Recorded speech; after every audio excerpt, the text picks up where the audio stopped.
Louvado seja o teu nome, porque o Senhor tem mantido, ó Deus, homens e mulheres, e nesse caso específico aqui da Igreja Batista Reformada, Vida Abundante, o Senhor tem mantido mulheres que temem ao teu nome e que têm, Senhor, parado para refletir na necessidade, ó Pai, de desenvolver obras que glorifiquem o teu nome.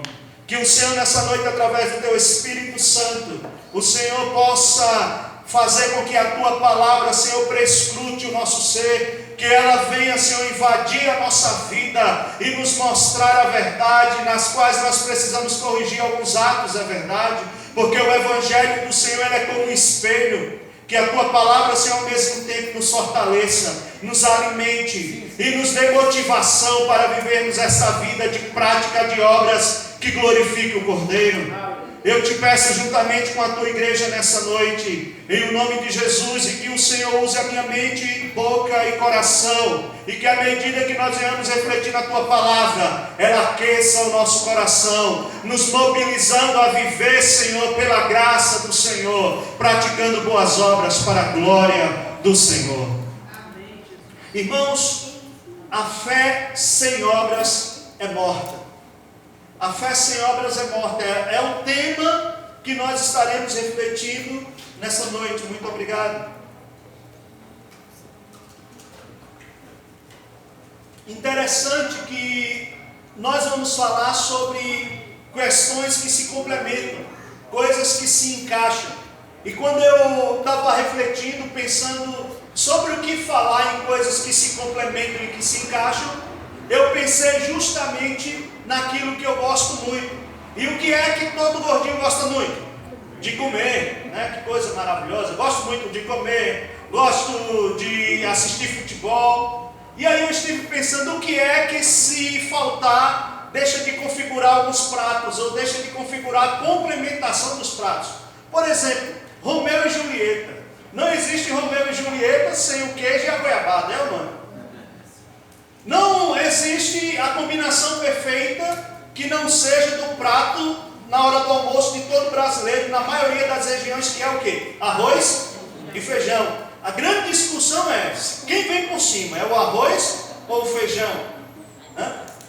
Quem é nordestino, por exemplo, sabe que se tem uma coisa que aí se complementa com tudo, é o cuscuz. Cuscuz dá certo com tudo. Cuscuz dá certo com ovo, com frango, com carne, com arroz, com feijão, com macarrão, com manteiga, com margarina. Quando eu conheci os amigos mineiros aqui no Distrito Federal, aqui no Goiás, na realidade, né, também, eu fui conversar com eles e eles só comiam cuscuz com manteiga. Eu disse, deixa eu ensinar vocês a comer cuscuz com outra coisa. O que é que sobrou do almoço? Aí eles disseram, olha, sobrou carne, sobrou frango. Eu disse, coloca aqui que vale. E aí eles passaram a comer misturado, né? Não existe, por exemplo, a complementação de cuscuz sem mais alguma coisa. O cuscuz dá certo até cuscuz com cuscuz, porque as coisas se encaixam. E falar em coisas de se encaixar, sair da linguagem da comida, por exemplo, não tem como imaginar, ainda um pouquinho nela, não tem como imaginar um goiano que não gosta de pequi, é ou não é? É raro, pode ter as suas exceções, mas não tem como imaginar. Eu particularmente não me acostumei, não gosto do pequi. Admiro, fiquem para vocês, né? Mas eu estava ontem com minha esposa com uma coisa que talvez vocês não gostem, e hoje à tarde também, buchada de bode, né? É uma delícia. Comi ontem mocotó, dobradinha, carne de sol e buchada de bode, né? Isso tudo na hora do almoço, meu irmão. E às vezes na hora do café, quase todo domingo eu procuro a feira para poder tomar um pouco. Isso de que hora? 7h30 da manhã. Qual é o goiano que faz? Não faz, geralmente quem faz é o nordestino. Não é? Então são coisas que se complementam. Quando a gente vai para o futebol, por exemplo, falar do meu time, Vasco da Gama. Não existe Vasco da Gama sem a alcunha do vice, né? O que as pessoas falam? É vice, né? Vasco da Gama é vice. A mesma coisa do Flamengo, que tem o quê? O cheirinho, né? Agora aí, para os irmãos flamenguistas, estão na liderança, não quero atingir ninguém, mas, né, quanto mais perto do título, pode ser que seja maior o cheirinho, né? Brincadeiras à parte, irmãos, são questões que se complementam, questões que sem a qual algum ingrediente, algum elemento, alguma característica estaria faltando do prato completo. Quando nós olhamos a carta de Tiago, não é diferente. Nós vamos perceber que nos 5 capítulos que tem esta carta, Tiago justamente vai falar de coisas, de questões que se complementam. No capítulo 1, Tiago, por exemplo, fala da aprovação e da fé. Tiago vai dizer que a aprovação, ela é algo da parte de Deus. O verso 12, Tiago diz: bem-aventurado todo aquele que suporta com perseverança a aprovação, porque depois de ter sido aprovado, receberá do Senhor a coroa da vida. No capítulo 2, Tiago, que tem uma didática mais prática, ele vai falar sobre parcialidade e amor, generosidade e fé. O que nós vamos refletir nessa noite sobre fé e obras. E ele vai dizer justamente o que os irmãos estabeleceram como tema: a fé sem obras é morta. No capítulo 3, ele fala da língua, da boca e da língua. No capítulo 4, ele fala das provisões de Deus na vida daqueles que creem no Senhor. No capítulo 5, ele traz conclusões práticas.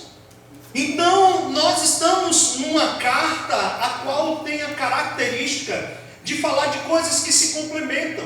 E falar, portanto, da fé e da obra são coisas que se complementam, que sem a qual não está completa a nossa obra de justificação, ou seja, a obra de Deus que operou em nós a justificação. Por isso é interessante nós entendermos qual é o pano de fundo deste livro, para nós podermos compreender as verdades que Tiago está falando.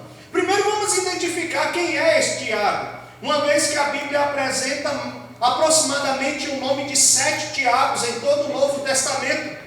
Dessa feita nós precisamos saber quem é este Tiago, porque nós vamos percebendo na narrativa dos evangelhos, a partir da escolha de Jesus de um Tiago, nós vamos percebendo que surge vários Tiagos. Na Bíblia nós temos o Tiago, filho de Alfeu, e nós temos o Tiago, filho de Zebedeu. E esses 2 Tiagos, o Tiago, filho de Zebedeu, era apóstolo. Esse Tiago aqui não é nenhum desses 2 Tiagos, porque aquele Tiago que era apóstolo, ele morreu. E ele foi um dos primeiros a morrer quando começou a perseguição do povo de Deus no 1º século. Então nós percebemos que estava Pedro e Tiago junto, e Tiago é morto à espada. Esse Tiago, portanto, é um outro Tiago. Mas que Tiago seria esse?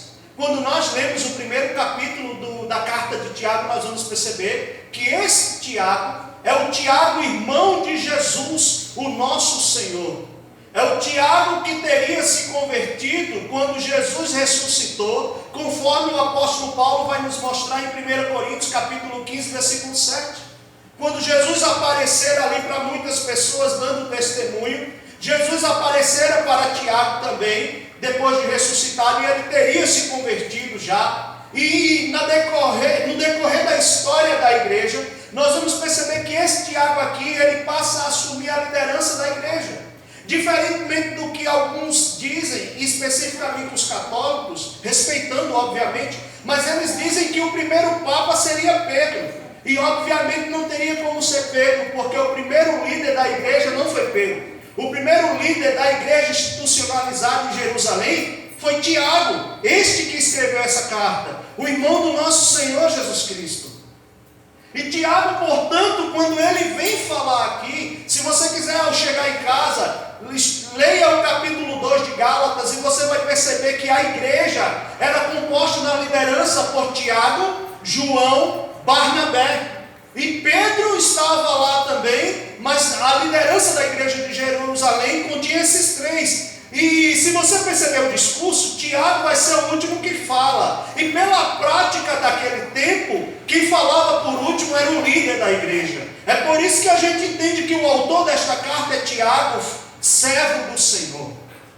É interessante, irmãos e irmãs, que esse Tiago, ele escreve para as igrejas que estão na dispersão da Ásia, mas como era comum, este livro, esta carta melhor falando, ela era copiada e passava para todas as outras igrejas, tanto da Ásia, como também foi para as outras igrejas do meio dos gentios. Então, essa carta aqui, ela é uma carta que era circular e passava por todas as igrejas, e portanto é importante nós estudarmos essa verdade que Tiago está dizendo. Ora, a fé sem obras é morta. Essa é a mensagem do capítulo 2. Depois que Tiago fala da parcialidade e do amor, porque ele inicia o capítulo 2 falando o seguinte: irmão, se vocês estiverem na igreja, chegar alguém que é rico e chegar alguém que é pobre, e vocês derem atenção para o rico, preparando o melhor lugar para o rico, e não der igual atenção para o pobre, vocês estão sendo parciais e vocês não estão cumprindo com a graça de Deus, porque a graça de Deus trata os dois de forma igual.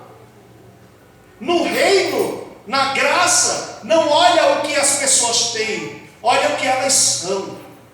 Por isso então que Tiago, ele terminando de falar sobre isso, ele vai criar uma ponte que estabelece o que ele vai falar sobre a fé sem obras. Ele diz no verso 13, por isso que eu li com vocês e vou ler novamente para a gente poder se ambientar. Ele vai dizer o seguinte: porque o juízo é sem misericórdia para com aquele que não usou de misericórdia. A palavra misericórdia aqui tem um sentido de caridade, de boas obras, de ajuda aos necessitados. Então quando ele diz o juízo de Deus é sem misericórdia para com aqueles que não ajudam o pobre e o necessitado, aqueles que não têm misericórdia, o juízo de Deus é sem misericórdia sobre eles. Mas para aqueles que vivem a graça, a misericórdia triunfa sobre o juízo. Essa é a verdade, e ele faz a ponte. Então ele começa a introduzir um princípio para nós, no qual eu gostaria de refletir com os irmãos sobre 3 afirmações que Tiago vai fazer acerca desse princípio que ele estabelece para nós, que a fé sem obras é morta. Esse é um texto desafiador, irmãos, porque as pessoas olham para este capítulo 2 e pensam que Tiago está sendo contrário ao que Paulo falou, pensa que Tiago está sendo contrário ao que Paulo estabeleceu quando ele fala em Romanos, quando ele fala em Gálatas sobre a justificação pela fé.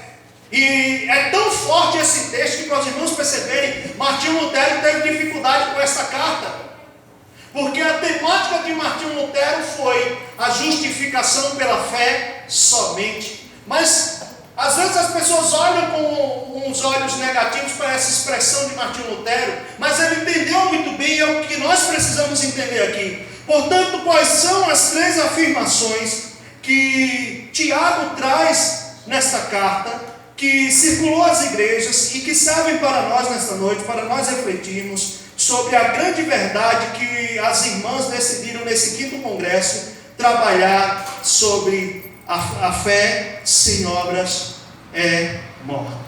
A primeira verdade que Tiago traz para nós é que a fé tem que ser acompanhada de atos de misericórdia. A fé tem que ser acompanhada de atos de misericórdia. Ora, Tiago estabelece que a fé sem obras é morta. Mas como é que ele vai desenvolver esse argumento no capítulo 2? E quais são então as afirmações que ele estabelece para nós? A fé tem que ser acompanhada de atos de misericórdia. E uma vez que eu mostrei para vocês quais são esses atos de misericórdia, ou seja, o que a palavra misericórdia significa nesse contexto, que é obras de caridade, que é boa ação para aquele que necessita, logo nós passamos a refletir sobre algo que muitas vezes nós negligenciamos.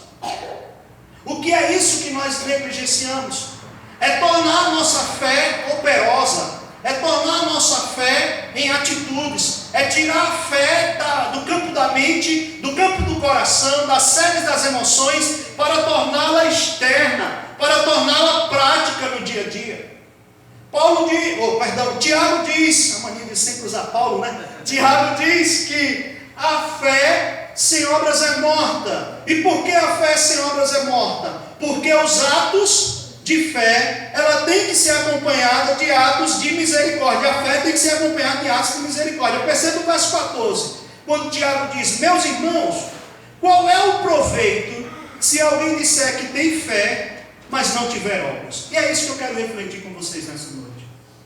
Do que aproveita nós dissermos, ou dizermos, ou falarmos, ou anunciarmos, que cremos em Deus, que temos fé que Jesus morreu e ressuscitou, mas que a nossa fé não ocasiona as práticas e boas obras? Qual é o proveito disso? Para que serve?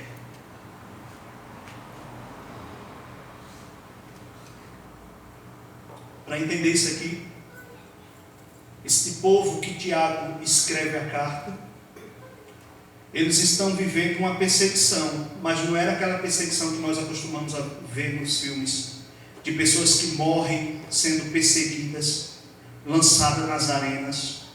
Embora houvesse um caso específico ou outro, o público de Tiago era um povo que sofria opressão sobre o aspecto econômico.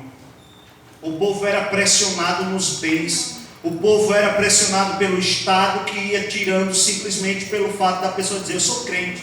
Então o Estado chegava e recolhia seus bens, até que você se curvasse ao Estado de Roma, porque o Estado de Roma deveria ser adorado com toda a sua vida e com todos os seus bens. Era isso que o povo estava enfrentando, e só tinha uma solução que Tiago poderia trabalhar aqui, que era a unidade do povo, a ajuda mútua entre eles. Porque se o Estado ele confisca os meus bens, eu fico sem nada e fico a ver navios praticamente. Então eu preciso ajudar o meu irmão e ser ajudado até que Cristo volte, até que Cristo venha. Então quando Tiago chega e pergunta qual é o proveito se alguém disser ter fé, mas não tiver obras, pode acaso semelhante fé salvá-lo? Isso aqui é forte, irmãos, porque Tiago agora vai dizer: se você tiver uma fé sem obras, ela não pode te salvar.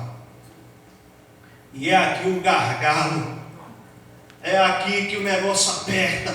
Como é que é, pastor? E eu poderia perguntar: como é que é, Tiago? Você está me dizendo que se eu não tiver a fé, que eu sento no banco da igreja, que eu canto que Jesus é o centro, que Ele é o único digno, se eu não tiver uma fé, não tem problema. Oi? Se eu não tiver uma fé que não me leve a ter boas práticas, eu não serei salvo? É isso que o Senhor está me dizendo? É isso, irmãos. Mas não sou eu, é Tiago que está dizendo. Tiago está dizendo para nós que a fé que não compreende boas obras não salva ninguém. E ele continua, e ele traz um exemplo, ele cria um quadro para nós refletirmos. E eu quero que você reflita comigo, olhando para a sua Bíblia. Ele diz: se um irmão, no verso 15, ou uma irmã, estiverem carecidos de roupa e necessitados do alimento cotidiano, e qualquer dentre vós lhes disser: ide em paz, aquecei-vos e fartai-vos, sem contudo lhe dar o necessário para o corpo, qual é o proveito disso? Eu fiz de propósito. Eu estava ali, eu vim para pregar, obviamente a minha esposa dizendo: eu estou com frio, eu estou com frio, eu estou com frio. E eu pensei ainda tirar, né? Eu vi o pastor sem terno paletó, digo: então eu vou ficar mais à vontade, vou tirar e dar para ela. Mas eu disse: não vou dar, vou deixar ela sentir frio. Mas por quê? Para que chegasse nesse momento. Irmãos, qual é o propósito da fé que olha o necessitado à sua frente, dizendo: eu tenho fome, eu tenho frio? E Tiago diz, ele reconhece que a bênção da paz, como o povo se comunicava, a bênção transmitida aos outros, por exemplo, ide em paz, que Deus te abençoe. Não é isso que geralmente a gente diz quando a gente não tem para dar? A gente diz, ou às vezes tem e não quer dar. Ide em paz, Deus te abençoe. Tiago diz: do que adianta? De que proveito tem você desejar que Deus abençoe o outro, se você tendo não abençoa? Irmãos, esse é o momento do texto das Escrituras que a gente para refletir sobre as boas obras no contexto geral. Daqui a pouco eu vou falar das obras da justiça, mas aqui é uma obra prática, uma obra caridosa. Ele então fala do cuidado que nós devemos ter para com o pobre. Ele usa uma afirmação doutrinária, né, para nos ensinar. Ele diz: do que adianta você dizer isso? Vá na bênção. Ele diz: o correto é você olhar para a sua despensa, ver se tem algum alimento e dar para a pessoa. É você olhar no meio do seu guarda-roupa se tem alguma roupa que possa aquecer aquele que está te pedindo e dar, porque isso é fé completa. Isso é fé com obras. Mas talvez você ainda não esteja entendendo na totalidade. Não se preocupe, até o final dessa mensagem você vai entender. Ele diz, portanto, assim também é a fé. Se não tiver obras, por si só, ela está morta. Ele está dizendo: não adianta simplesmente eu olhar para a pessoa necessitada à minha frente, a pessoa carente, e aqui ele está usando um exemplo, tá, irmãos? Ele está usando um exemplo. Ele está falando para os irmãos das igrejas e está dizendo: irmãos, se tiver, ele usou o exemplo anterior, um rico e um pobre que entre na igreja. Tiago é muito prático, e ele está dizendo: se tiver um pobre precisando, dizendo: me dê uma roupa para me aquecer, me dê um alimento para eu comer, e ao invés de nós como cristãos lutarmos pela unidade e ajuda mútua, ao invés de nós fazermos isso, nós olharmos para ele e dizer: vá na bênção, vá em paz, que a paz de Deus te acompanhe, vai embora. Ele está dizendo: isso é obra morta, ou melhor, isso é fé morta, isso não pode salvar. É onde eu fiquei, usando a linguagem nordestina, aperreado. Eu fiquei aperreado, eu digo: meu Deus, quantas vezes a gente simplesmente diz, né? Vá na bênção, que Deus te abençoe, que não tem hoje não. Eu sei que nós vivemos em dias complicados, em que muitas pessoas se aproveitam da boa fé do outro, para poder ficar somente pedindo, e não tem coragem de trabalhar, de estudar. Isso é outra coisa, irmãos.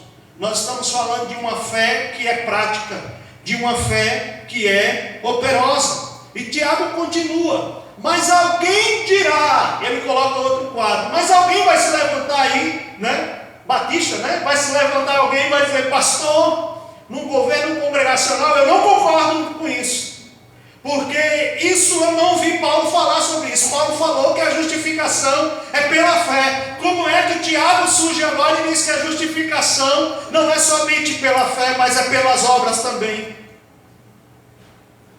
Aí ele diz: mas alguém dirá, tu tens fé. Ele não está dizendo Paulo não, viu, irmãos? Ele não está dizendo mas alguém dirá, ele não está fazendo referência a Paulo não.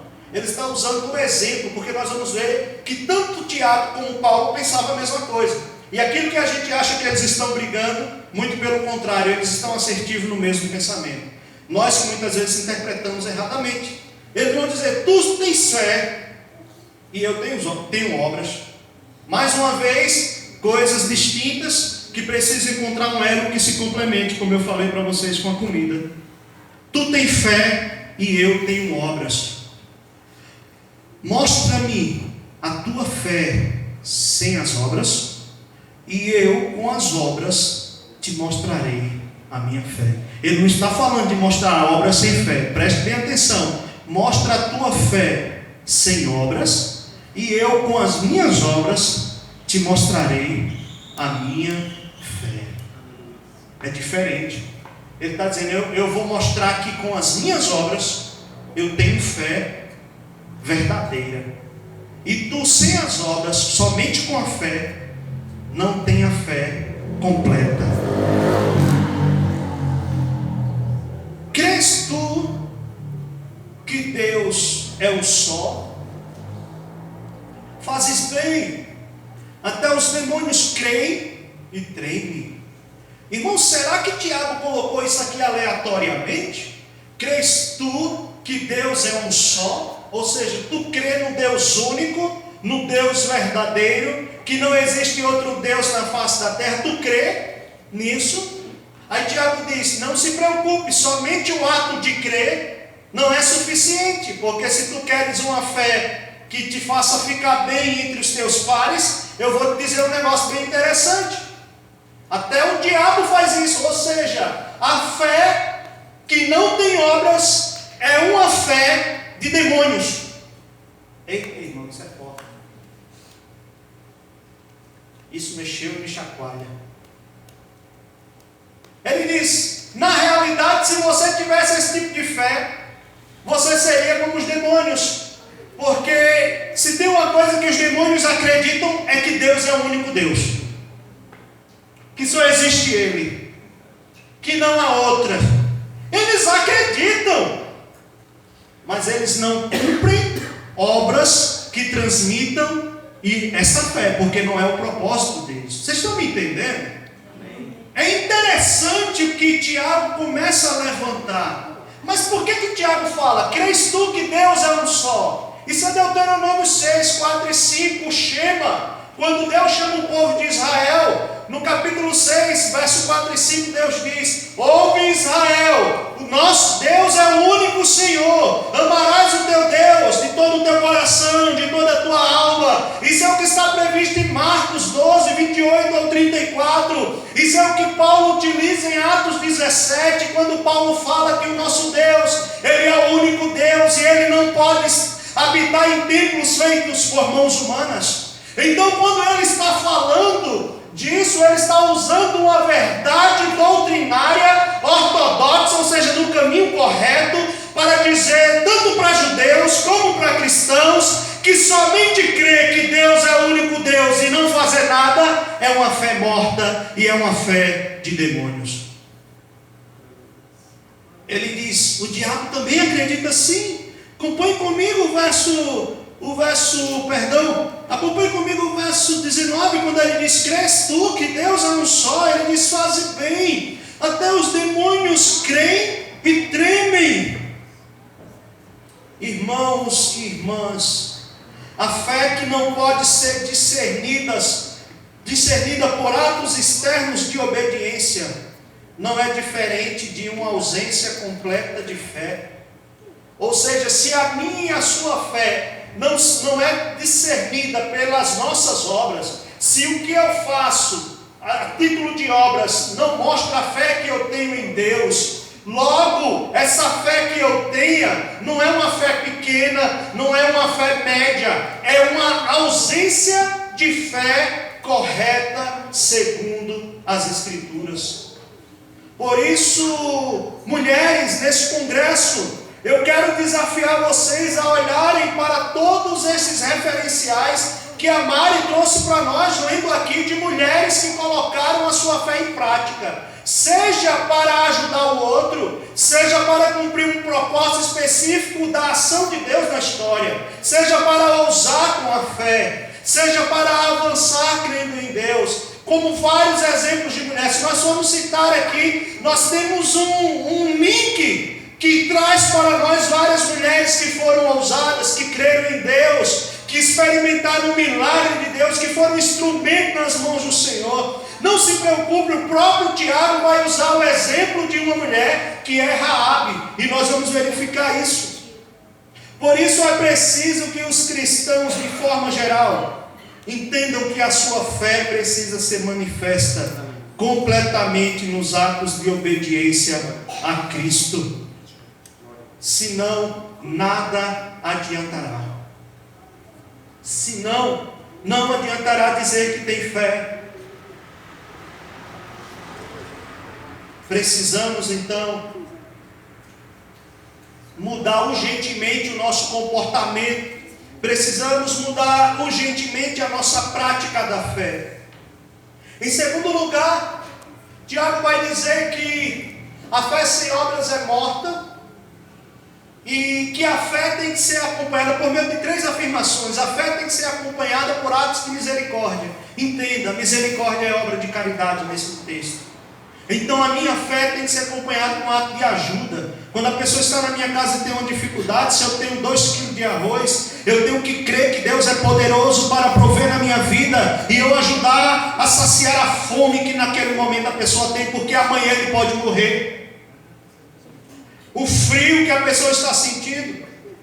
Nesses dias eu estava assistindo uma reportagem daquele Profissão Repórter. Eu assisto muito pouco a Globo, mas foi logo depois do jogo, se eu não me engano, foi depois de uma programação, e eu fui assistir, e ele mostrou a obra que um padre estava desenvolvendo para atender pessoas que tinham necessidade, nesse período do frio que nós passamos, entregar agasalhos. Eu sei que muitas igrejas aqui faz. O erro é fazer isso, achando que somente isso nos salva as pessoas. Nós não estamos pregando aqui, através desse texto, uma obra de caridade que possa salvar, mas nós estamos falando de uma obra de caridade que corrobora com a fé que eu digo ter em Cristo. É uma obra que complementa a minha fé, porque sem a qual a minha fé é morta. Qual é, portanto, a segunda afirmação que Tiago fala? Irmãos, essa é a afirmação mais forte, porque é uma teologia bíblica, é um ensino novo que Tiago vai falar. Ele vai dizer que o homem é justificado pelas obras e não somente pela fé. Verso 24, se você puder acompanhar comigo, Tiago diz: verificais que uma pessoa é justificada por obras e não por fé somente. Então isso aqui não sou eu que estou dizendo, isso é Tiago. E aquilo que nós aprendemos então, que o homem é justificado somente pela fé, ele vai usar o argumento, e como eu falei, as pessoas acham que Tiago está contrapondo Paulo, mas na realidade Tiago vai usar o mesmo argumento que Paulo utilizou. Tiago vai usar um argumento histórico, escriturístico, bíblico e teológico. Tiago vai usar o argumento que Paulo utilizou. Como assim? Primeiro, se você se predispor a ler todo o livro de Tiago, você vai notar que em cada ensinamento de Tiago, por trás estão os ensinamentos de Jesus. Essa é a primeira coisa. Tiago sempre vai ensinando os ensinamentos de Jesus. Segundo, ele vai usar o mesmo argumento de Paulo. Qual é o argumento de Paulo? Paulo vai usar lá em Romanos, quanto em Gálatas, Abraão. Paulo vai usar a personagem Abraão para explicar por que Abraão foi justificado pela fé. Paulo vai usar o texto de Gênesis 15, verso 6, para dizer que porque Abraão creu, a fé foi imputada a ele por justiça. Porque ele creu, a justiça foi imputada para ele. E aí você acompanha comigo desde o verso 20, quando Paulo diz: queres pois ficar, ou quando Tiago diz: queres pois ficar certo, ó homem insensato. Aqui é forte, mais uma vez, porque ele está usando o termo para dizer que quem pensa que a fé sem obras é algo que salva, ele está dizendo que isso é pensamento de pessoas estúpidas, sem sabedoria. Ele diz: queres pois ficar certo, ó homem insensato, de que a fé sem obras é inoperante? Queres que eu te prove? Eu te provo. Ele traz no verso 21, não foi por obras que Abraão, nosso pai, foi justificado, quando ofereceu sobre o altar o próprio filho Isaque? Ele está dizendo, Abraão não foi justificado somente pela fé.